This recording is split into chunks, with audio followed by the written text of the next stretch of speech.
Happy Monday, Bison. All right, so we are going to start a new book, and I'm excited to start this book. It's a great story that sort of takes place in the future, and it's part of a series called The Shadow Children. So, this is the first book. It's written by Margaret Peterson Haddix, and it's called Among the Hidden. So, here we go.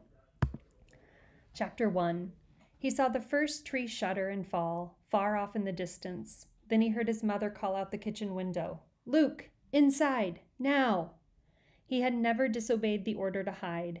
Even as a toddler, barely able to walk in the backyard's tall grass, he had somehow understood the fear in his mother's voice. But on this day, the day they began taking the woods away, he hesitated. He took one extra breath of the fresh air, scented with clover and honeysuckle and, coming from far away, pine smoke. He laid his hoe down gently and savored one last moment of feeling warm soil beneath his bare feet.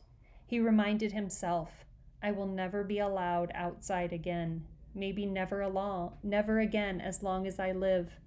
He turned and walked into the house as silently as a shadow. "Why?" he asked at the supper table that night. It wasn't a common question in the Garner house.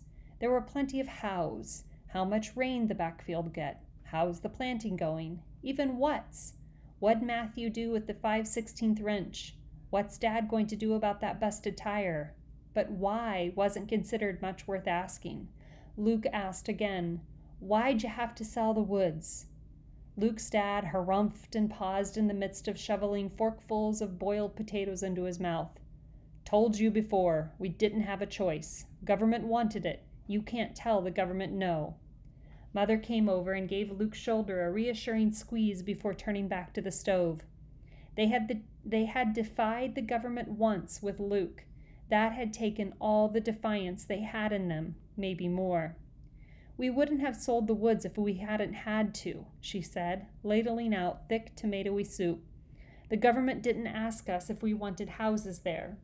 She pursed her lips as she slid the bowls of soup onto the table. "But the government's not going to live in the houses," Luke protested.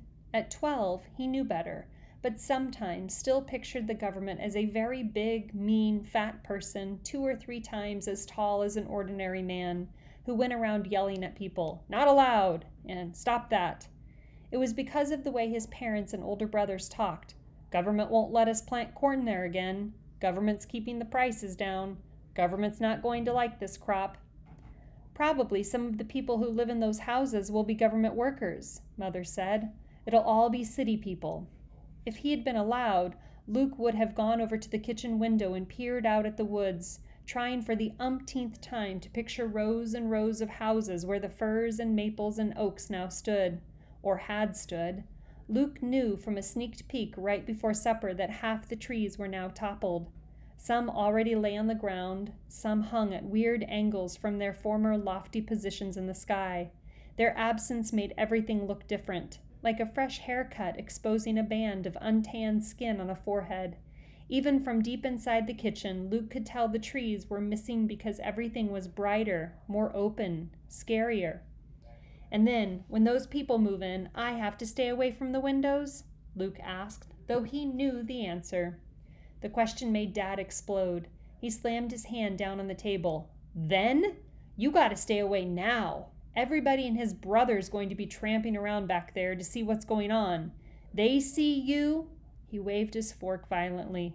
Luke wasn't sure what the gesture meant, but he knew it wasn't good. No one had ever told him exactly what would happen if anyone saw him. Death?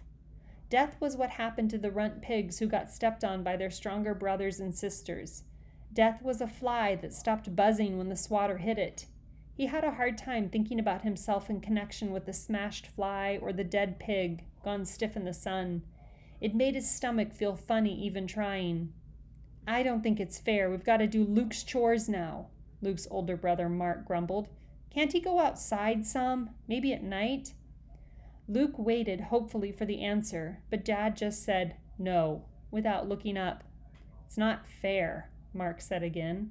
Mark was the second son, the lucky second, Luke thought when he was feeling sorry for himself. Mark was 2 years older than Luke and barely a year younger than Matthew, the oldest, Matthew and Mark were easily recognizable as brothers with their dark hair and chiseled faces. Luke was fairer, smaller boned, softer looking. He often wondered if he'd ever look tougher, like them. Somehow he didn't think so. "Luke don't do nothin' nohow," Matthew jeered. "We won't miss his work at all." "It's not my fault," Luke protested. "I'd help more if—" Mother laid her hands on his shoulders again. "Hush, all of you," she said. "Luke will do what he can. He always has." The sound of tires on their gravel driveway came through the open window. "Now who—" Dad started. Luke knew the rest of the sentence. Who could that be? Why were they bothering him now, his first chance all day to sit down? It was a question Luke always heard the end of from the other side of a door. Today, skittish because of the woods coming down, he scrambled up faster than usual, dashing for the door to the back stairs. He knew without watching that Mother would take his plate from the table and hide it in a cupboard, would slide his chair back into the corner so it looked like an unneeded spare. In 3 seconds, she would hide all evidence that Luke existed, just in time to step to the door and offer a weary smile to the fertilizer salesman or the government inspector or whomever else had come to interrupt their supper.